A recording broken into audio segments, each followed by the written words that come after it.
The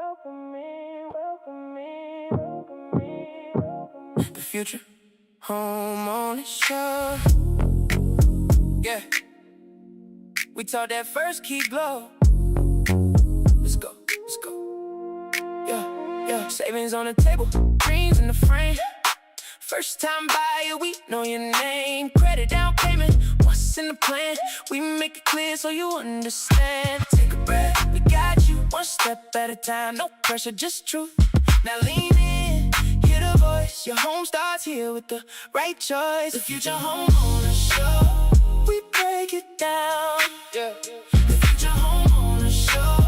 From start to close. Ooh. The Future Homeowner Show. You're not alone. The Future Homeowner Show. Let's build your home. Yeah. Pulse of the market, what's moving out?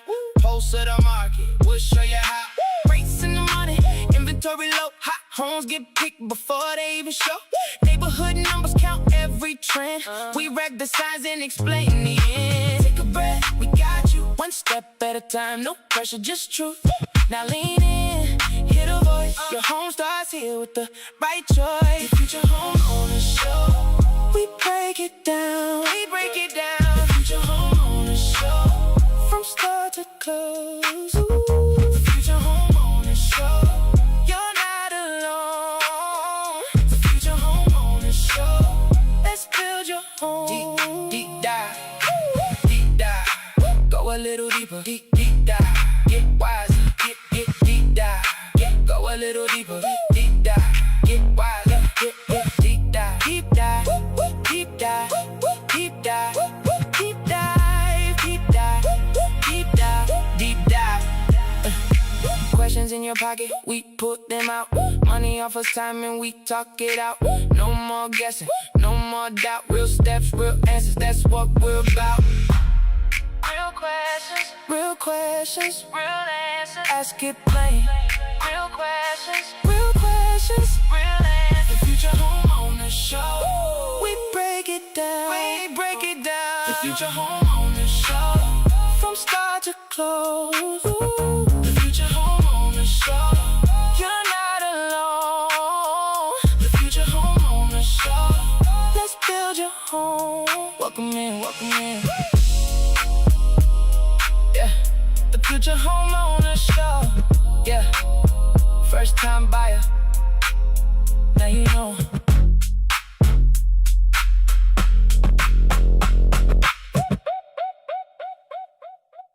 Hello and welcome to the Future Homeowner Show.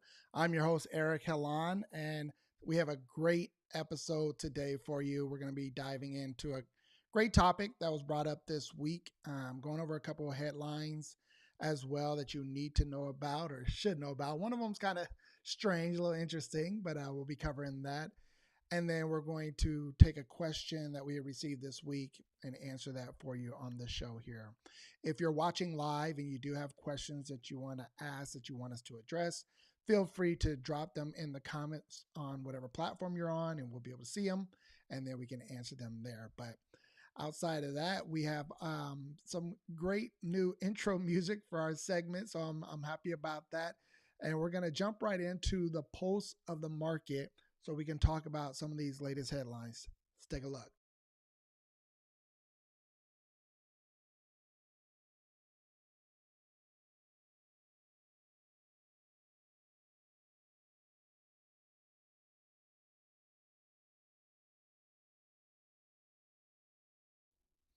All right, so that's our pulse of the market intro music. So I want to dive into two headlines that I found fascinating that came out this week. One was pretty alarming. The other was kind of crazy, comical, I guess. I mean, we'll kind of talk about it and I'll get your feedback on it, but let's go ahead and jump into it right now. So this first this first headline that came across was actually talking about this Wells Fargo settlement. So Wells Fargo is settling their mortgage discrimination suit with over $100 million to fund and help low-income home buyers. So if you're not familiar, Wells Fargo was actually sued about 4 years ago, and they had multiple suits coming out. And so what they did was they just kind of turned it into a class action suit, because there were several people who were reporting this. But what happened was they were denying African Americans at an alarming rate in comparison to any other race.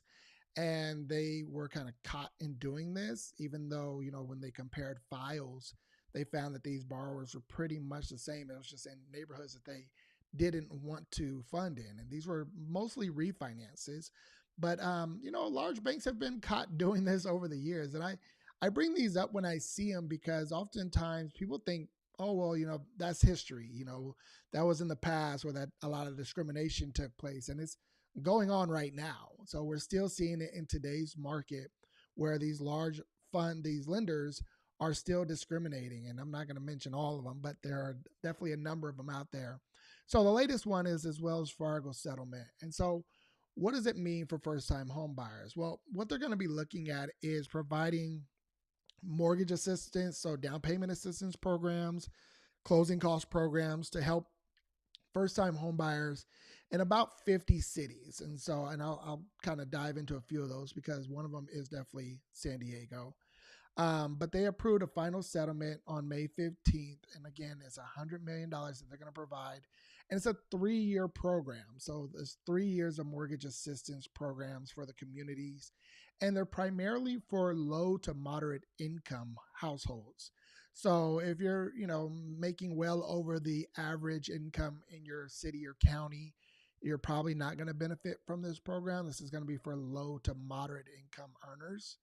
But really what they're saying is, hey, we're going to give this money, but we're not going to admit to any fault, which is common.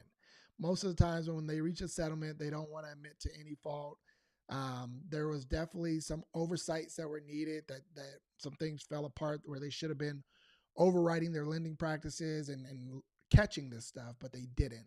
And so, whether they admit it or not, this was taking place in their offices and something that they should have caught. And so this is going to impact, like I said, about 50 different cities.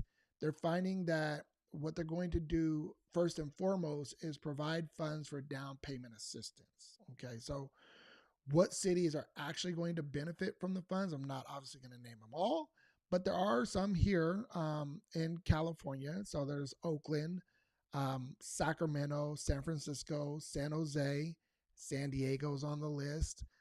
So these metropolitan areas are going to be receiving funds. Riverside is on there as well, for a down payment assistance program. So this might be an opportunity to take advantage of a program that is now being introduced that you can use to cover your down payment assistance.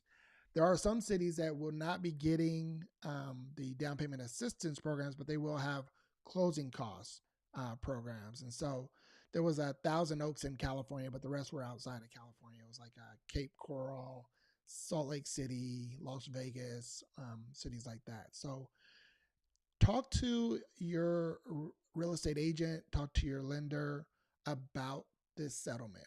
Bring it up to them. Make sure they know about it, number one, and talk to them about maybe how you can take advantage of this type of program. Your lender may not be with Wells Fargo, so they may not have access to it.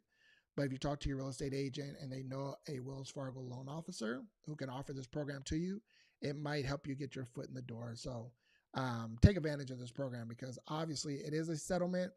It is something that is going to probably run out pretty quick once people find out about it and start utilizing it. $100 million, believe it or not, doesn't go very far once people start to know about it and take advantage of it.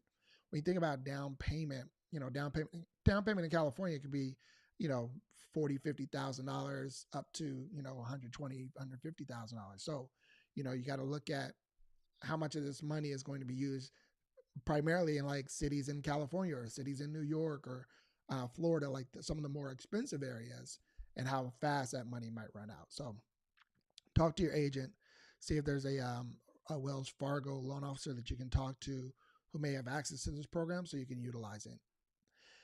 That was more of a serious headline. Now let's get to a crazy yet kind of comical headline. So I don't know if you've heard about this, but in Michigan, there was a landlord who got caught having sex inside a rental home while his tenants were actually at the hospital. and he got caught because there were cameras in the home. And so this news article, this happened in Detroit, by the way. There's a news article that came out on Fox 2, and it has the video. Of course, I'm not going to show it. I don't want any issues with that. But they have the video of the landlord actually having sex on his tenant's couch, and then getting up and in their kitchen, in the refrigerator, making a sandwich, like just living in their home.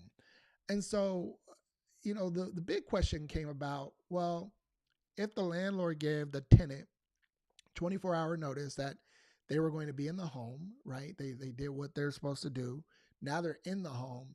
What are the legal standards of what they can do inside that home once they provided notice? And this is, people they're trying to figure out if this is legal, illegal, like where they can go with this, because it seems to be a more civil issue. And so they're trying to say, well, hey, you gave him access to the home. There's no legal standing for what he was doing in the home. But you can imagine if you were these tenants, you know, how you would feel coming home, or seeing that on the camera. The tenant actually said they were in the hospital and they were getting these alerts that, there's something going on in the house, and they pulled up the video and this is what they see. So it was crazy. This is something that you have to be mindful of if you're in a lease, if you have a rental agreement. You might need to spell out some more specifics about what the landlord can do in your home. Because yeah, this is definitely not something that you want. You're going to feel violated if something like this were to happen. So again, they did confront the landlord. The landlord like blew it off. They're seeking legal guidance. And, from a legal standpoint right now, they're not sure if it's an actual crime or not. And so trying to kind of, this is kind of a first to happen where, there's a lot more cameras now. And so people have to be aware. I always tell my clients, even when we were going to look at homes, people have Ring cameras on the outside of the home, so you don't want to be talking about, or what you're going to potentially offer as far as offer price, or talking really bad about the home or things of that nature, because trust me, the seller is listening. So be mindful of that. There are cameras around. Take this, as advice. So if you are in a current rental, figure out what your landlord can and cannot do, and keep an eye on those cameras. So those are the two articles that I wanted to cover from this week. Again, like I said, there was definitely one serious opportunity that's available to first-time home buyers, and the other one was just a crazy story that you need to be aware of. So again, if you have a lease agreement, start to spell out some of those specifics in that lease as to what your landlord can and cannot do. So that's it for our Post of the Market segment. Let's jump into the deep dive, which I'm really excited to jump into.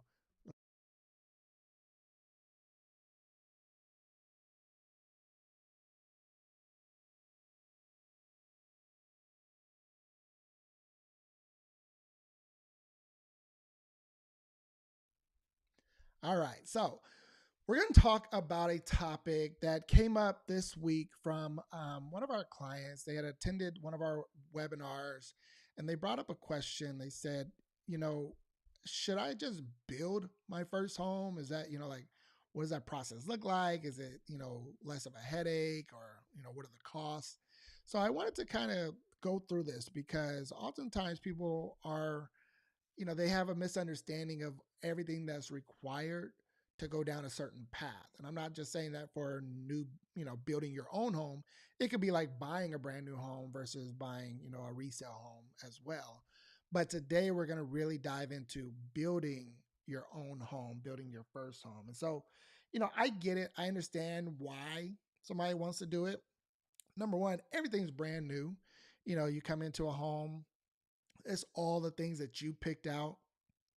Number two, the layout works for you. So you have an idea of, how you want your home laid out specifically, what works for you. If you want multiple primary bedrooms with ensuite bathrooms, or you want every room in the home to have an ensuite bathroom, like, that makes sense. Like, you want to have it your way. I get it.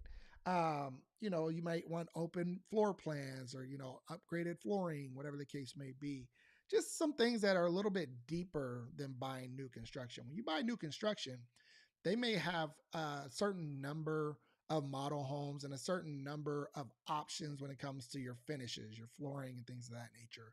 And so you're still kind of limited even when you're building with a developer as opposed to building on your own. But there are definitely some pros and cons. There are some costs to consider, and that's what we're going to jump into today. And I'm going to start with the pros because, like I said, there's some good reason to do this. You are coming into a brand new home. You have, a new roof. Your big ticket items are not going to surprise you when they go out. Typically, everything you buy and install is going to be under warranty. So you have some protections there.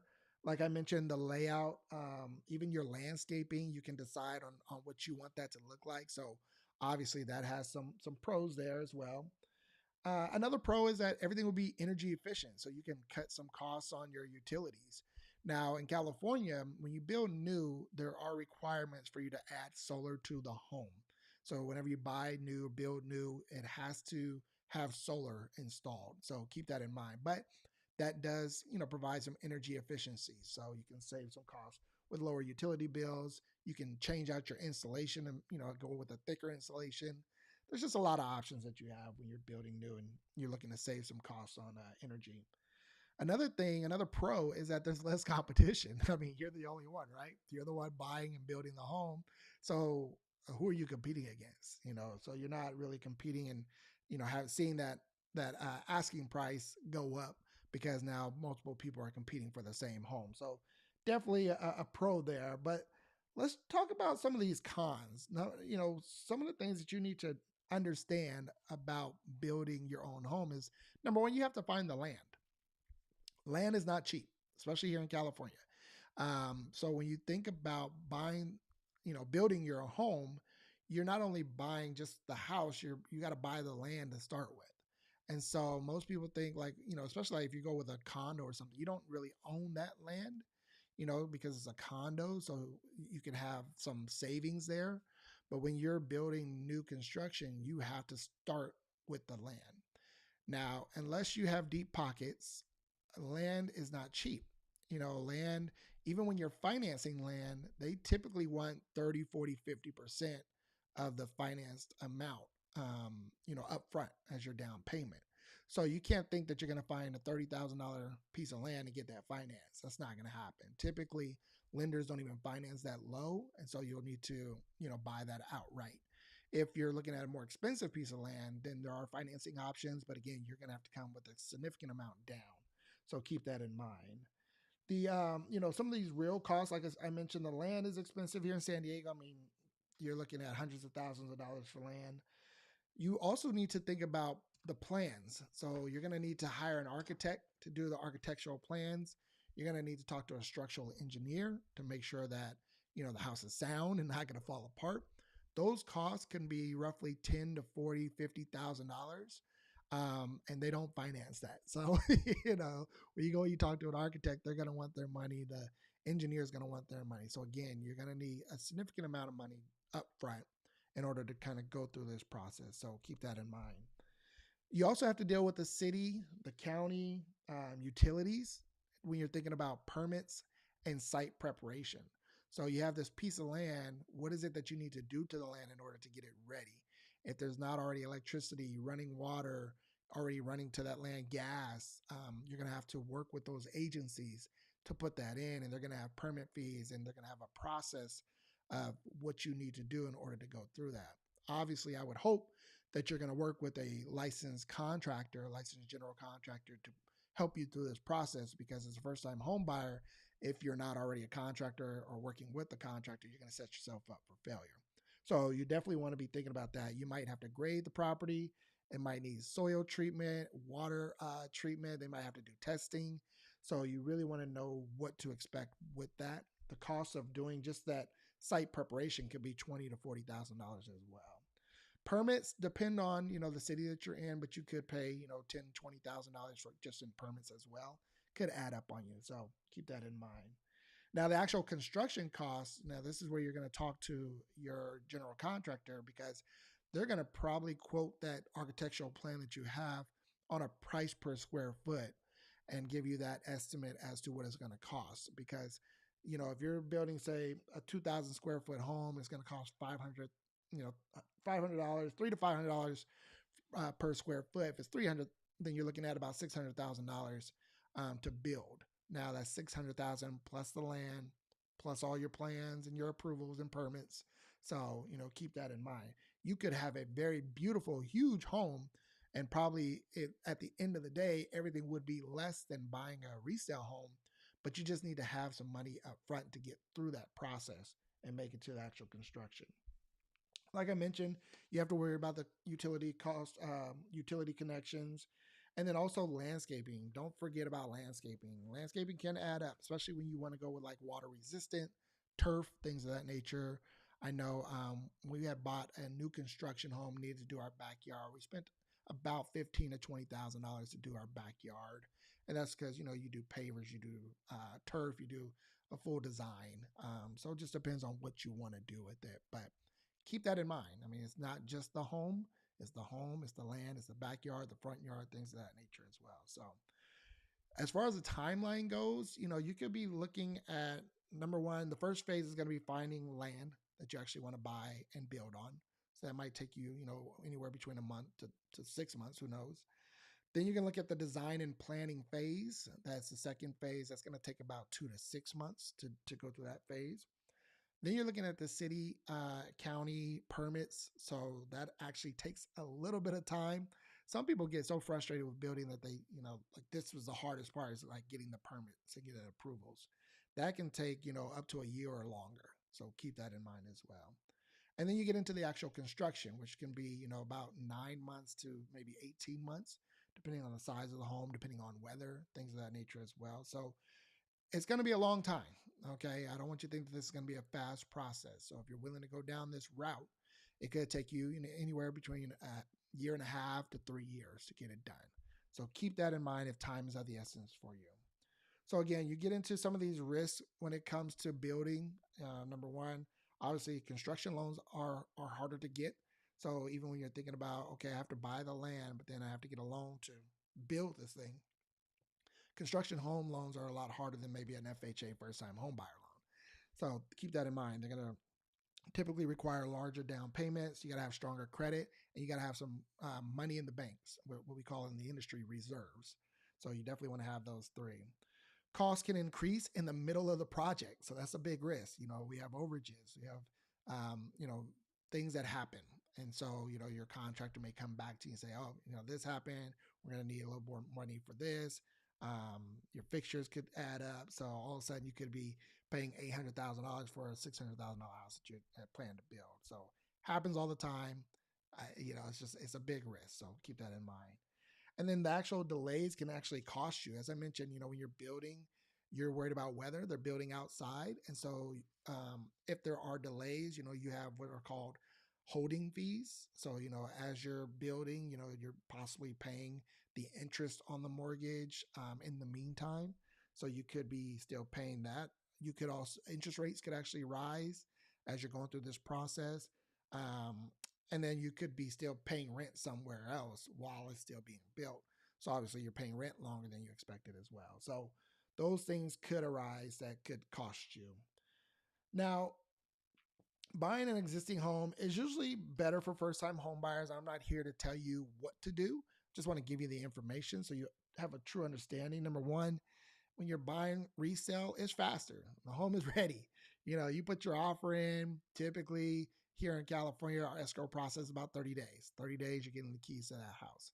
So, you could be in your home within, 30 to 60 days and you got the keys in hand. So, obviously, it's going to be faster. Costs are definitely more predictable. So, when you're thinking about the risk of overages in building, these costs are expected when you're buying resale. We know, hey, you're going to need an earnest money deposit. You're going to need money for your inspections. You're going to need your closing costs and your down payment. And then, any time that you close, then obviously you're going to have additional fees. It's like, furnishings and decor and things of that nature. But you have an idea of what those costs are going to be. They're not going to fluctuate by hundreds of thousands of dollars like it could when you're building a brand new home. So they're more predictable. You definitely have lower upfront costs because you're not paying out of pocket for land. You're not paying the larger down payments for the construction loan. You're not paying for architectural and engineering plans, stuff like that out of pocket. So that definitely helps as well. And then also, you're going to start building equity a lot faster. So, because you're getting into that home right away, you're letting it appreciate over time. So, you're already starting to pay your mortgage, you're living there, and value is going up. When it comes to construction, you may think, oh, I'm buying it for less than what the homes around, around this house would cost. But if it takes you that long to finish, who knows what the home prices are going to be in 3 years in that area? Also, who knows if interest rates are going to go up and now your payments are going to be higher? Again, you want to keep all these things into consideration because your costs can actually go up. When you think you're buying a home for less than comparable properties, you could actually be paying more at the end of the day. So you're not getting any equity built into that purchase. And then, if you're buying, let's say, your first home is a resale home, you can always upgrade later, right? So you can move out of that house within the next year, 2 years, 3 years. You can upgrade. So if it's not the right fit, you can make that move. When you're building your home, if you're done and you've gone through that entire process, it's very unlikely that you're going to move somewhere because you've made this home your own. You're invested heavily into it financially and emotionally, mentally. So you're going to really be invested in that home, and chances are you're not going to be looking to upgrade anytime soon. And so if you don't like what you've built, you're kind of stuck with it. I mean, you'd have to sell it and kind of start all over. So that is something to consider. You're not really building that wealth as fast because you're not upgrading and you're not moving on when you could be moving into a resale. Maybe it's a condo, it's your first home, values go up. You take that and buy something else. Now you keep that condo as a rental property. You're earning some money on that property. You're in another home because you upgraded, and you can repeat that system many times over if you choose to. So there's a lot of opportunities when buying resale. Again, I'm not here to tell you what to do, but you just have to realize that when you're buying brand new, like you're building your own home and it's your first home, there are definitely some risks. There's some costs that you need to know up front. And you have to understand the timelines because it can take you years to complete that process. So it's all about your motivation, how motivated you are, what your financial situation is. But just keep in mind that it will cost you more upfront. You will have to invest more time upfront, and you have to be willing to give up some potential appreciation that could happen in the meantime. So I hope that was beneficial to you if you've ever considered buying versus building. Obviously, especially when it's your first home, I would recommend that you kind of take the easier route because you don't know what to expect. There are enough issues that arise in just buying a home in general. The last thing you want to do is create more issues for yourself. So, but if your heart is dead set on building your own home, then by all means, go for it. Make it happen. Just build a home that you truly want so that you don't find yourself being stuck with something that you don't. So that's it for our deep dive segment for today. We're going to jump into our Q&A segment, and we have one question that I want to address. So let's go ahead and dive into it.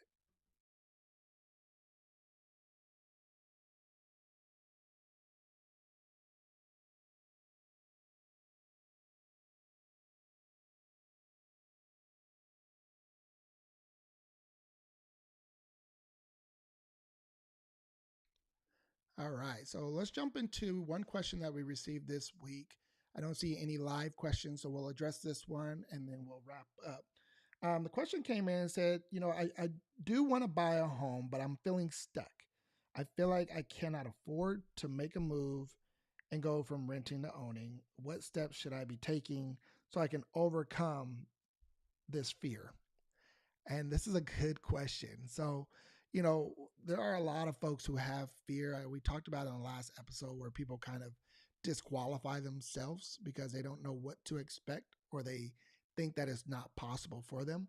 And so this question, kind of hits right at that mindset, and really at the heart of an issue that is very common. So, number one, I want to thank you for your bravery in asking the question. And number two, I want to encourage you. At the end of the day, there are some practical things that we can do that we can show you. We can talk about the home buying process, but there are some mental roadblocks that may be keeping people from purchasing their first home. It's the fear, it's the doubt, It's the horror stories that they hear from other people. These have a major impact to your ability to buy your first home. And so, what I would say from a practical standpoint first is look at your income. When you're thinking about renting versus owning and trying to make that leap, how would a new mortgage impact your budget? So you need to know how much money's coming in, how much money's going out, and you need to talk to an actual loan officer so they can tell you what a potential home would cost, all of the costs, the HOA and everything else that might be there. So that way you can look at that and say, is that feasible? So start there. Start with the money because you want to make sure that you can afford to buy this home. The last thing you want to do is buy the house and be forced to sell it because you can't afford it, 6 months down the road. So definitely start there. If you're looking at your budget and you're finding that there's not enough money there, figure out ways that you can either increase your money or eliminate your debts. So I call this offense versus defense. Start with offense, right? What can I do to either get a raise or, do I have a second job and that income is kind of coming in on a consistent basis?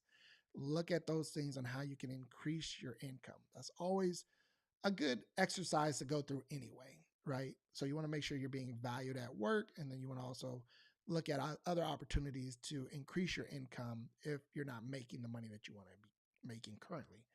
But again, if after you've kind of exhausted the offense, then you need to look at your defense and say, well, what money is going out? What money is leaving me that's going towards an expense that I'm either no longer using, I don't want, I don't desire, or I don't need, right? So I know nowadays it's becoming harder and harder to give up these expenses that we're used to having. Whether I know everybody talks about Starbucks and they get a bad rap. But there's also a lot of subscriptions that people don't know about. I know like Rocket Money, they're talking to a lot of people because there are a lot of subscriptions that are coming out every single month that you may not even realize. And so you need to address those. So really take a deep dive under the microscope, look at your budget, see what you're paying for, and ask yourself the tough questions and start to eliminate those things. Then you can start to take that difference, that money, that cash flow, and start to apply it to debt. So any debt that you have, you want to start paying that down. That'll increase your debt to income ratio so you can buy a home and you can buy even maybe a bigger home, something like that. So just because the loan officer tells you you're only qualified for this amount, that amount can go up if you increase your income and lower your debt. So keep that in mind. Another thing you want to do is look at all the different programs that are out there. So there are over 2,000 down payment assistance programs you may qualify for. Look at those, see if those can help you. If your issue is, hey, I don't have the money up front to put down or pay closing costs, look at these programs, talk to your agent about what's going on in the market, if sellers are paying for closing costs, if the sellers are buying down interest rates, like look at those opportunities as a way for you to get your foot in the door as well. So that's what I have on a more practical level. Now, on a mental and heartfelt level, I would just encourage you to really take a beat. Like just realize where you're at. If you're currently paying rent, be thankful for where you are first and foremost. Roof over the head, you're good, but have a plan moving forward. So what I mean by that is maybe you can't buy a home. We're in 2026. Maybe you can't buy a home in 2026, but maybe you can in 2028 with the right plan. So take a beat, take a step back and say, maybe I can't buy now, but it's not a no, it's just a later, right? I can buy a couple years from now. And if so, what do I need to do in order to get there? I personally believe that everybody can buy a home. Anybody who is working for a living should be able to purchase a home. Now, what we get into is how are you spending your money? We look at where do you want to buy, the type of home you want to buy. You're trying to buy your dream home instead of your first home. Those are the things that we have to look at. But the answer is yes, you can buy. You can buy. So I want to encourage you in that. Just put together the game plan. Talk to professionals who can help you put those details together so that it doesn't become this pie in the sky dream that you'll never attain. Instead, it becomes a very functional and personal plan to take you from where you are to ultimately where you want to be. So that's what I would say when it comes to the mindset.